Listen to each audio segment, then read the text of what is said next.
Nos vamos para el sur del Gran Buenos Aires, vamos a hablar con el compañero y amigo Marcelo Brizuela, trabajador de la... Marcelo, ¿estás en comunicación? Buenas noches Daniel, buenas noches Javier y a todos los compañeros que forman parte del programa, todos los juegos. De minoridad, trabajó de mi cabeza va lenta. Ahí va. Aparte nos cuesta decir del organismo provincial de niñez y adolescencia, porque la minoridad, el viejo régimen de la minoridad lo estamos queriendo desterrar. Bueno, perdón también por mi atraso cultural. No, al contrario, la mayoría de los jueces cuando se refieren al sistema de políticas, digamos, de privación de libertad de jóvenes, dicen los menores, todavía usan esa categoría. Es una categoría despectiva. Sí, soy trabajador, soy delegado de ATE, del Centro Socioeducativo de Privación de Libertad Ambulatoria, ex-CREU, de Loma de Zamora. Vamos a decirle a la audiencia que es nuestra intención, tanto del programa como tuya, Marcelo, iniciar una columna sobre movimiento obrero, la situación en que están los trabajadores, sus luchas, pero no solamente desde el punto de vista sindical, que seguramente ocupará gran espacio, sino también la situación política que viven los trabajadores, porque muchas veces a los trabajadores se los trata como minoridad, que le dejan solamente la lucha sindical, la lucha gremial. No, los trabajadores también tienen derecho a hacer política. Exactamente, y además la propia dinámica de las luchas reivindicativas trasciende pronto el programa y el pliego reivindicativo y se politiza la lucha. Tal es el caso de lo que está pasando en el día de la fecha, ¿no? Hoy es un paro convocado por ATE en el contexto del paro internacional, del Día Internacional de la Mujer Trabajadora, con todo un contenido histórico que seguramente se habrá abordado en otra parte del programa. Pero bueno, hoy estamos de paro como parte de un conjunto de medidas de fuerza que estatales y docentes venimos desplegando a la par de las luchas defensivas, obreras, que pronto se politizan, como las tomas de fábrica en FATE o en el sur, en Tierra del Fuego, que también hay una toma de una fábrica, Lácteos Verónica, que hoy también está en conflicto. Sí.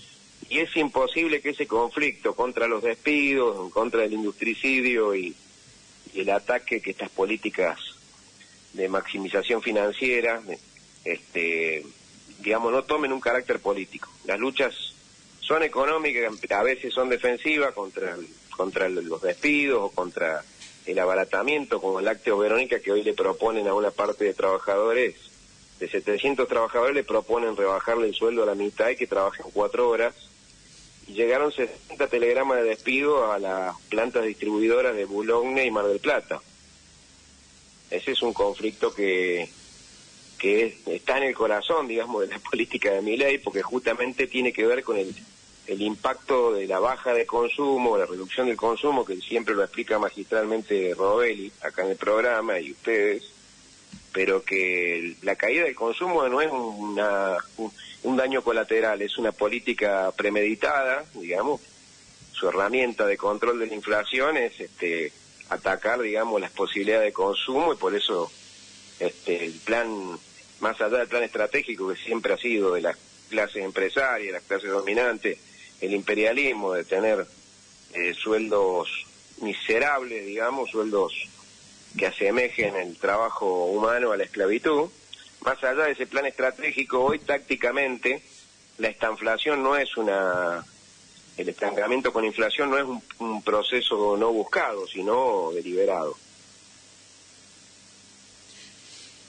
Bien, Marcelo. Cabe también decir que estos conflictos, porque hicimos ahí un hueco, que estos conflictos, el de la recuperación de fábrica, toman contacto con lo que pasó muchas veces en la historia de este país, en donde los obreros pudieron rápidamente llegar a la conclusión política que empresas que ganaban millonadas antes de una etapa de crisis, antes de presentar falsamente un preventivo de crisis, como hizo Vicentín, la empresa algodonera Avellaneda, por ejemplo, hizo un fraude para no pagarle a los productores de algodón y para estafar a los trabajadores, y hoy queda más claro que nunca, así como Vicentín, que fue una empresa símbolo durante el gobierno anterior a tenemos casos de fábrica como la Ford en el año 85, que fue tomada por los obreros, y toda la andanada de tomas de fábricas puesta a producir bajo control obrero,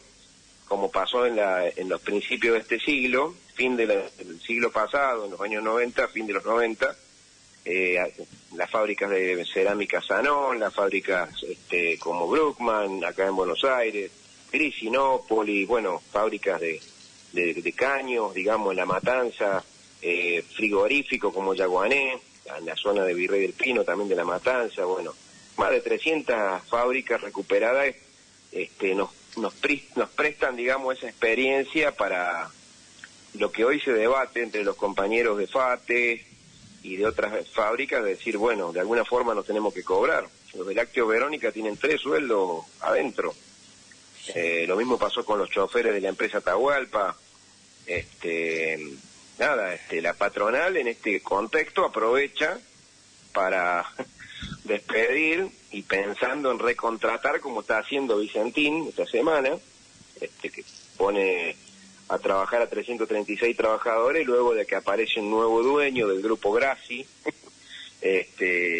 Así que nada, este recorrido que hago a modo de introducción, sin dejar de mencionar la importancia que tuvieron el paro del día 27 de febrero, en donde hubo un gran protagonismo de las organizaciones como Aceiteros, como ATE Nacional,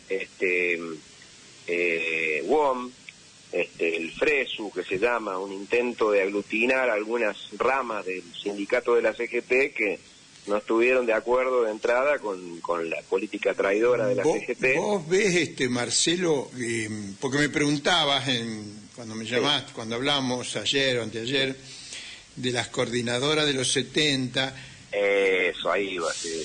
¿Vos ves que se está gestando en este momento una coordinación creciente de las distintas fábricas y distintos gremios que están en conflicto, que están en lucha? Bueno, eso es lo que quería decirte, que durante los paros generales que se convocaron, o las acciones que se convocaron desde el inicio de este 2026, muchas corrientes más de izquierda, digamos, los que se denominan del clasismo, intentaron impulsar la coordinadora de zona norte y la coordinadora de zona sur, con, por supuesto, salvando las distancias con aquellas experiencias de las coordinadoras de junio y julio del año 75, ¿no es cierto? Que estaría bueno poder establecer un punto de comparación porque son distintas las condiciones.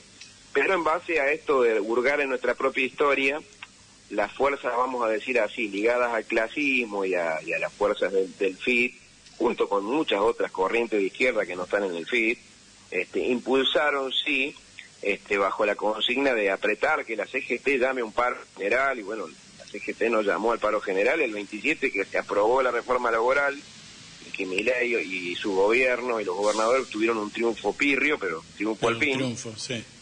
Ese día la CGT no llamó ningún paro general. Y el otro espacio que mencioné recién, el FRESU, está hegemonizado por partidos también de izquierda, o fuerzas progresivas, como puede ser el grupo de Lozano, de la Unidad Popular, la Unión Popular, y el grupo del PCR. Ellos son los que impulsaron durante mucho tiempo la creación de algún espacio que meta presión dentro de la CGT y no alcanzó.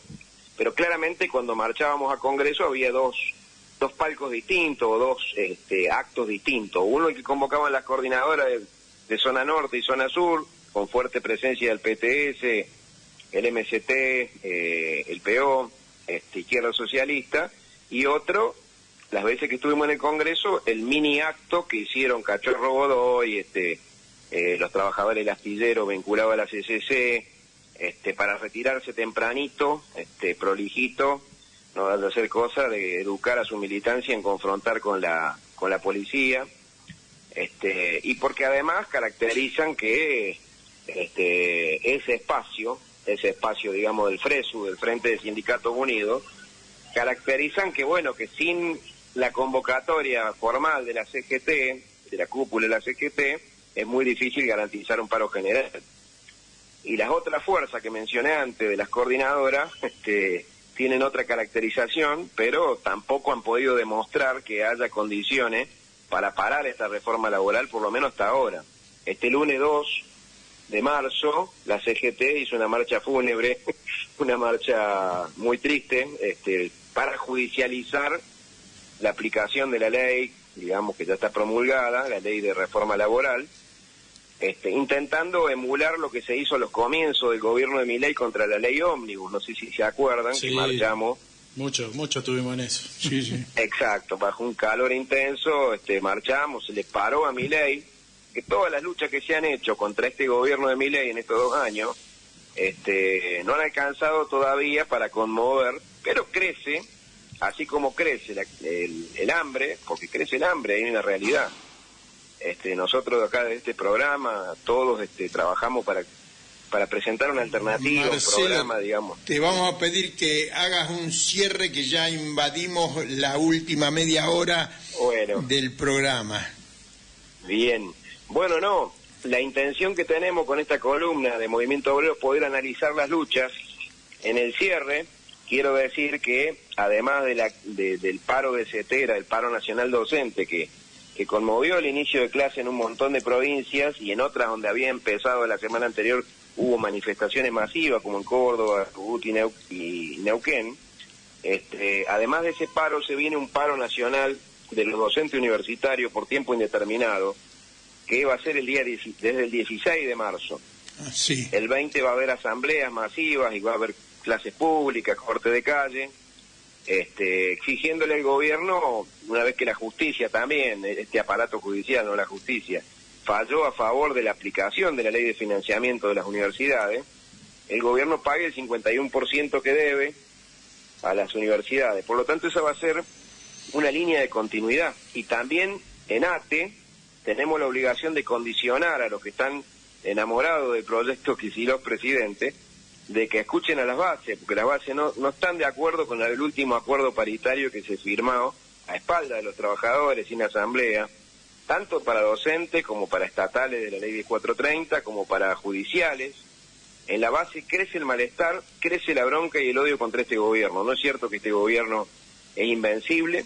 Esta columna tiene que tener como objetivo demostrar que los trabajadores ya pasamos etapas como esta, en los 90 o en otros periodos donde después se recompone la subjetividad y la voluntad de luchar, y la decisión de esclavizarnos va a ser muy difícil porque se vienen luchas muy importantes, digamos, en el momento que quieran aplicar el banco de horas, atacar el derecho de huelga o el derecho a hacer asamblea, se vienen luchas muy importantes. Marcelo Brizuela, bueno, hemos inaugurado esta columna de Movimiento Obrero acá en Todos los Fuegos por AM 1570 Radio Rebelde.